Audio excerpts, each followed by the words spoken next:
had this weird book for my birthday. It's all here. Literally every memory I have is written in these pages. So now I'm curious. What happens if I rewrite it? So, Kevin, you like Silent Hill. You're the big Silent Hill fan here, right? I am. I think they ought to have like the intro like Resident Evil, though. So when they play the game, the first time you start, it goes Silent Hill. You know. Well, I only asked that because I didn't even assign you this game this week, and then you came to me and you're like, "Hey, man, I played that Silent Hill game on the Vita. Let's review it." I was like, "All right, yeah, sure." So we're talking about Silent Hill: Book of Memories, and I have watched like 2 YouTube clips and read the Wikipedia page, so I don't know shit here. I'm just going to sit here and ask you questions. Kevin, what the hell is Silent Hill: Book of Memories about? Well, I mean, basically there's a storyline. It's sort of like it's an RPG. You pick a guy in the beginning, and you pick like an artifact that gives your guy a boost in stats, but you don't actually know what that boost is going to be until you pick the artifact, which is a little bit silly. Okay. And then the storyline goes that the guy basically finds a book, or if it's a girl, you can pick either or. And the book is the guy's entire life story, and he decides that he's going to start writing in it and changing it. Wait. Why would you do that? Why would you do that? I mean, what is he? I'm sorry. What is he? A better question may be, what does he write in it? Because if it's just like, and then I got laid after every sentence in the book, I could maybe understand that. Like just a little asterisk goes down to a footnote at the bottom. It's like, and then supermodels busted in and had sex with me for days. Why wouldn't you do that? How great would that be? Everything. You could be like, this is where I won the $1 million, and, you know, would be totally awesome. I guess the question, though, is, like, did he write, like, and then I went to Silent Hill? Like, who the hell would do that? How did he get to Silent Hill? Well, he fell asleep, and then he got transported there or whatever. You know, was it a dream? You know, all that sort of stuff. But, you know, along the way, he's finding these pages of the notes, you know, and things that are sort of unraveling the whole mystery of why he's there. There's actually a fairly decent story in this as you progress through it. Okay. And basically, it's not, though, a traditional Silent Hill game. We should point that out. It's a hack and slash, top down.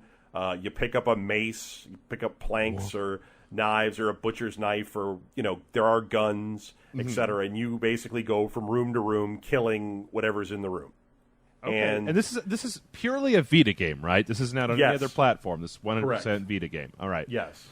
Exclusive, as far as I understand it. Yes. So it's when you say it's a hack and slash, basically, I mean, you're saying it's like the D&D one, Dark. Shit. Or I'll tell you what. Nobody knows that game anyway. Diablo. Is that what you're talking about? Kind of Diablo style. Yeah, sure. I mean, I guess so. I mean, Diablo's a much bigger game. You know, this is on a handheld. It's like what's the King's game that Uwe made that movie about? Dungeon Siege. Dungeon Siege. Yes, it's like Dungeon Siege. And you know, but it's like a limited number of monsters you go in. You know, you see all the Silent Hill guys, you see the nurses, you see the dogs, you see the demons, you see Pyramid Head.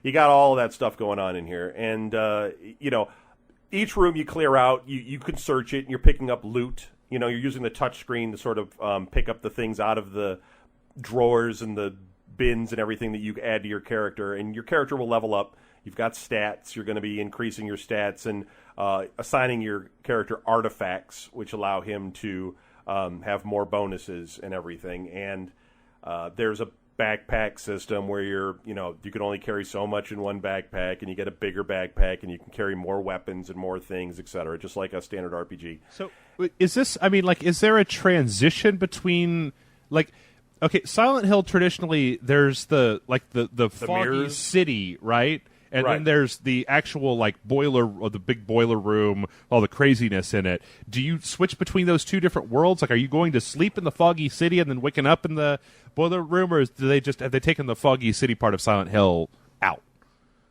Yeah, I mean, pretty much out. I mean, it's mostly just there's a big demon that assigns you quests that sort of you just talk to him, and he just says, you know, go find the store, the general store in my maze. And so you will it's weird. You'll progress. There's some cutscenes and things, but you'll progress and you'll run into like this general store. And in the beginning of the game, when you got this book, it actually came in the mail, and it was by a mailman, this black guy, and he's all like, read the book, son, and so like you get to this store, and then you find that for instance, that because this isn't really a spoiler because it happens right away in the game, the mailman's sitting behind the store.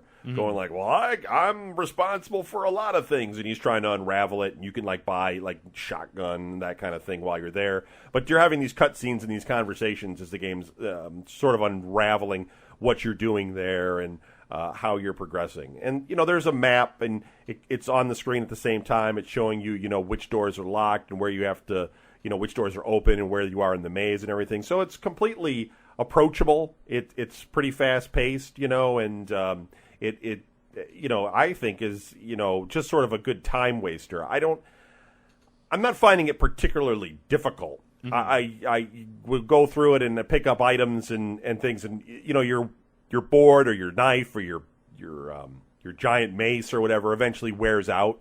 And you can get these wrenches, and you can tap the wrench, and then you can fix the item, which is kind of silly because I don't know how a wrench is fixing a board. It works in Battlefield. It might as well work in Silent Hill. Battlefield, you go up and wang on a tank with a wrench for 5 minutes, and it's totally fixed. Right. I'm looking at some screenshots here. It looks like it looks pretty nice. It looks like there's a lot of nice colored lighting, and dungeons are kind of made up of that Silent Hill boiler room pipes and concrete and stuff like that. And there's forests and things too that you'll get into. I mean, it does change up. You're not just stuck inside some gloomy same thing over and over again, right? And there's a nice mix of monsters. As you go out, into the forest, you'll fight the sort of like the tree people type of things or whatever instead. The tree monsters and that sort of stuff that are different from the Silent Hill 2 sort of nurses and dogs and things that you fought in that game. So there's this nice little sort of progression in that regard. And there's a multiplayer element. You can play with 2 to 4 other people. And is that all ad hoc, or can you go over the internet as well? Do you like online player matching? This is a mystery. I did not play it, and it's where they call it the infrastructure mode, which I think might mean that you have to all be in the same room. Okay. But it pretty neat that you can actually pick it up and play with 4 of your friends in a handheld game like this. In a top-down hack and slash. I mean, there's not right now, especially on the Vita. There ain't nothing else like it. You just have to know 4 people that all have PlayStation Vita. Yeah. Sorry, Sony. Good luck with that. Yeah. It sounds like they've done the thing that you see with a lot of portable games where they have it. How long would you say each chunk is? I mean, I know a lot of portable games will kind of have their games divided up into 5 to 10 minute segments that have a clear ending, so that you can play it on the bus and save, and then come back on your way home and play it more. Are there longer sequences? Are the levels 2 or 3 hours long, or is it just broken up into the much smaller missions like you see on the handheld game? Yeah, I mean it's not that long, but I wouldn't say 10 minutes, maybe 30 minutes or something for a map. Okay. And because you got to sometimes go back and forth and do some different things, and there's some cutscenes and stuff. Again, but with the Vita, you can just tap the button and it will just basically pause your game and shut itself off. It has instant resume. So, I mean, you totally could just play it in line if you wanted to, and that sort of thing. But I don't know. I mean, we looked at the Metacritic scores before this. Some people are pretty hard on it because, it's not a scary game in that sense. I mean, unless you're one of those people that's like, I don't like blood. Yeah. Or something. But, I mean, there's no people jumping out and scaring you here or anything. It doesn't have a real creep factor. It's just a hack and slash, and if you sort of accept it for that, I think it works pretty good. But some people say it's generic and all this sort of stuff. Well, it's a Silent Hill universe. It's not quite that generic, right. But okay, you can go either way with this. But I just feel like it's a nice change of pace for the Vita. Anyway, I mean, if you got a Vita right now, you're probably like, when is a game coming out? So well, let me definitely, ask, is there do they use the touchscreen very much? Oh yeah, there's a lot of touchscreen activity. You're not using the rear touchscreen though, so you're not or touch pad or whatever you want to call the back of the unit. But it's essentially like you'll pick up notes, and you'll just whenever you go near an item, it will appear on the right-hand side of the screen, and you can tap it to open it or take it. For instance, you can hold two weapons in two different hands, unless it's a two-handed weapon, of course. And you can swap them out, all doing touchscreen. So, for instance, you might have a plank and it's turned red because it's going to break soon. And, you might have a knife in one hand. You'll run across a gun, so you can say, you'll tap on the board or whatever, it'll drop it, and then you can tap on the gun and pick the gun up. Works really good. You can do this all with your thumb really quickly while you're playing. You don't have to, hold it in some weird freaking contorted position to try and play with your fingers all stretched out. Kevin, everybody knows that the Vita was made for people with 7 fingers on each hand. That's But no, this really just kind of worked really good. I mean, for a handheld game, I just think it's completely acceptable. So I don't really. I mean, maybe it's a little bit bland. Maybe it could have had some more to it, or some more Silent Hill type activity or something. But again, it's one of those things where it's like, how am I going to review this game? Right. Do I have to sit there and say, I wish it had all this other stuff, or do I just look at it for being competent and playable and having has a nice little story and has some mystery to it, and you're picking up some items, and you're doing a little bit of progression, and so with all of that, I feel like it's pretty good. It's good enough. So good on that front. As a Silent Hill game, though, I mean, if you were going to rate it just as a big Silent Hill fan. If you were talking to somebody who is a huge fan of the older Silent Hill games, you could tell them that this is not exactly a return to what is generally considered to be the best of the Silent Hill. This is not Silent Hill 2, the Vita game. This is definitely its own thing.